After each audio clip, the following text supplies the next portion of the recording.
Wormwood the Lonesome is here to sprout new life into the constant and offer us new ways to play for us, the players. The new Lunar Root cinematic also dropped alongside our plant-loving friends, so make sure to give it a watch if you haven't already. But as always, our journey begins in the curio cabinet, so I'll see you there.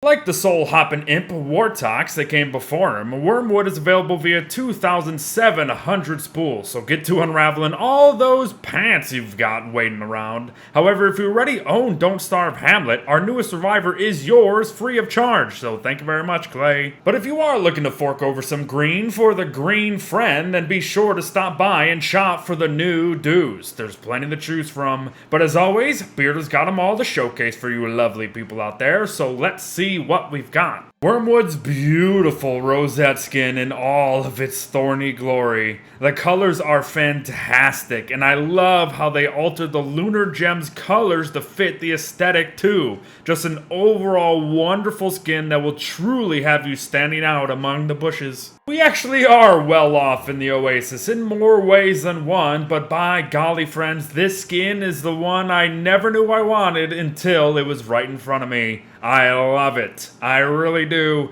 It's not just a color change and a slight tweak and then be done with it. It's a skin that makes you look and feel like a cactus, and what could be better than that? And they even changed the shape of his head for this thing too. Amazing. And it seems as if Clay has hit their stride with these skins lately, as I can't help but appreciate pretty much all of these new suckers. The hollow skin is no different, because it is absolutely stellar, and I am getting some major Lord of the Rings vibes from it. And it might just be my new go-to, especially because it's blue. And I don't know about you, but Wormwood's ability to directly plant any seed in the ground without the need for farm sure is an interesting one. I mean, on a practical level, it is simply just saving us resources, as we no longer need to fork over a handful of grass, rock, and poop for the farm plots. And the latter of these ingredients has a whole new purpose for us too, which even further cements Wormwood's planting ability as a viable alternative. That being said, the issue arises when it comes to the time it will take to grow whatever seed has been planted, because it seems to me that seeds planted within an actual farm grow at a rate that is 3 times that of seeds directly planted within the ground. So yes,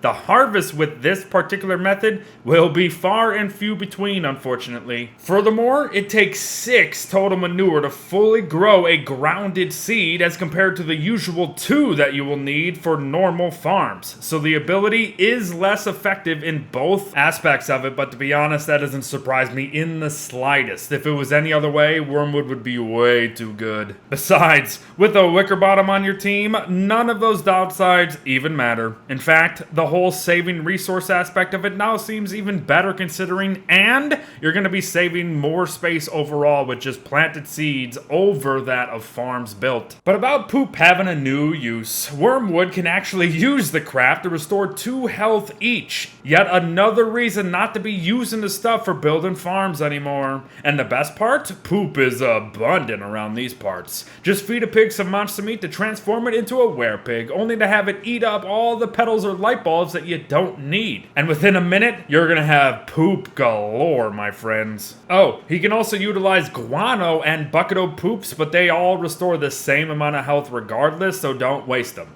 Unless you like smelling stinky, that is. However, if we're talking healing, we need to note one of Wormwood's downsides, his inability to benefit from healing foods. That means no life-saving and delicious pierogies. Bacon and eggs for breakfast is not an option any longer, and juicy honey hams for dinner, or even second dinners full of dragon pie are not gonna do it for you.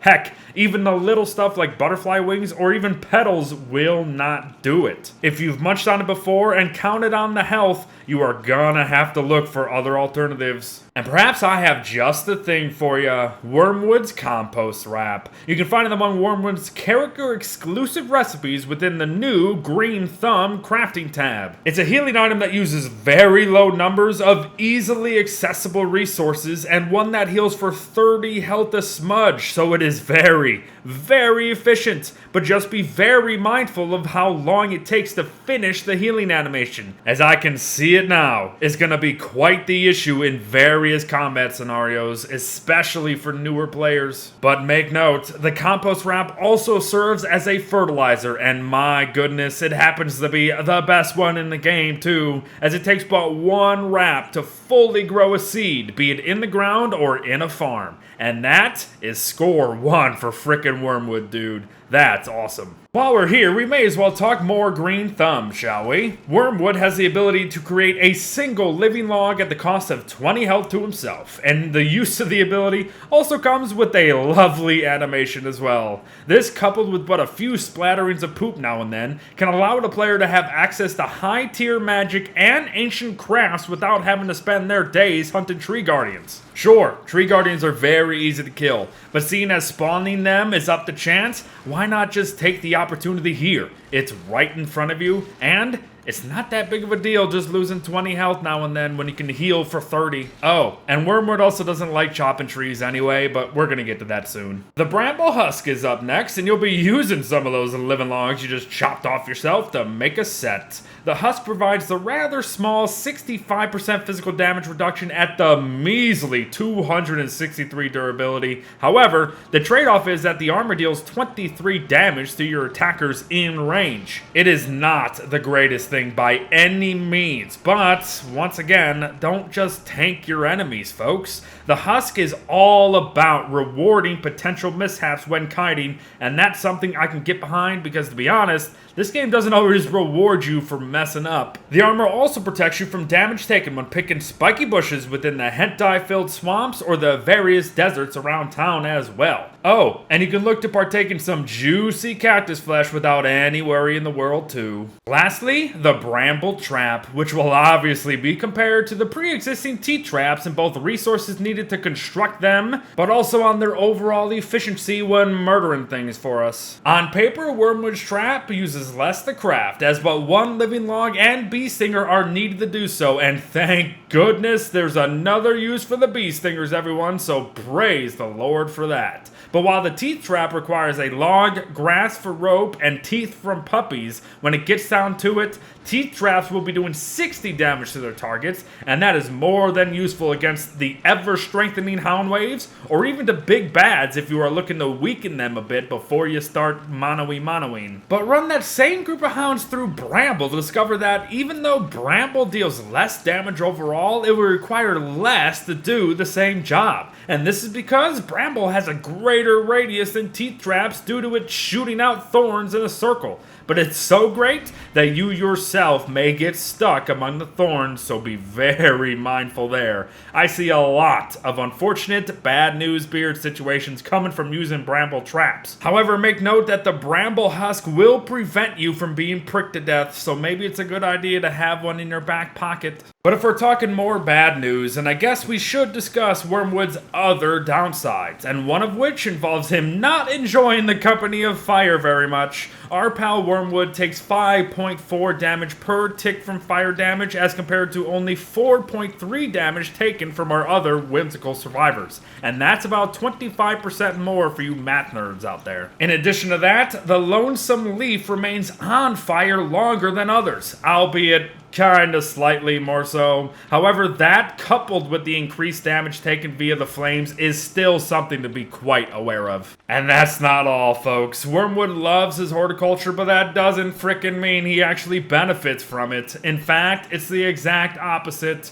Picking flowers now costs the player 5 sanity each, making flower picking for various reasons kinda questionable in the early game at least. Felling any fully grown trees will now set you back a whopping 15 sanity each, so better to have others do all the deforestation for ya. And perhaps those same folks should be the one resident arson as well, because every burned tree is still gonna take a knock at your sanity too. It's a small little drain, but it's still a thing. And if that wasn't enough, digging up tree stumps of any kind as well as twigs, grass, and berry bushes will all result in a loss of 5 sanity each time, making early game collection a bit more interesting, I'd say. okay? 5 sanity really ain't that bad. It's the 15 sanity per tree that's gonna be a heavy hitter all year round. But hey, at least Badger's still an option because even if he knocks down the trees, you're still fine. But hey, times 2. Plant flowers via butterflies to gain 10 sanity in return. And plant seeds wherever you go to also get 10 sanity per one planted. And plant dug up berry bushes, grass, or twig saplings for once again 10 sanity each. By the by, both the negative and positives of these sanity mechanics only work with Wormwood nearby and not off screen.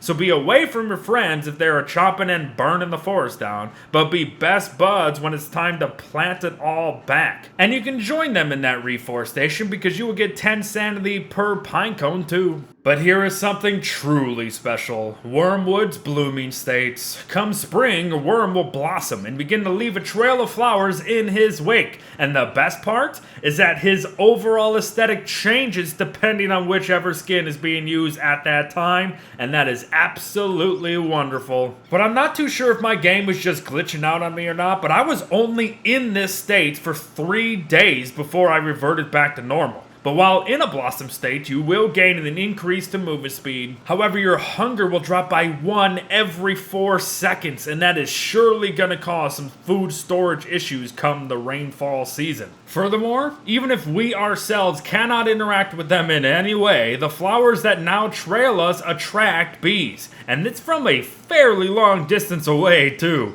So be mindful, as the bees not liking you during spring could be a problem for you if you're blossoming like a flower. But one final note, eye plants and Wormwood are friendos. This opens up so many opportunities for base construction and protection overall, and being able to navigate through fields upon fields of these things without having to worry is a feeling I never knew I wanted to feel. It's magnificent and mighty, mighty useful. There you have it, everyone. Wormwood the Lonesome and all he has to offer us. He brings with him a playful style so unique that I can't help but wish the same for the others to come. Perhaps even with the reworks too. To be honest, I was a little miffed to hear that Wormwood was going to be one of the 4 new characters, especially given that he's not really a new character, and I kinda still feel that way. But now I have come to see that a character like Wormwood was and is everything that Don't Starve Together needs to prolong its future. Still though, Clay, if you're listening, I'd really like the witch character and Wilton thrown into the mix, please. Thanks for watching, everyone. Well wishes to all, and I'll see you in the next one. Bye-bye.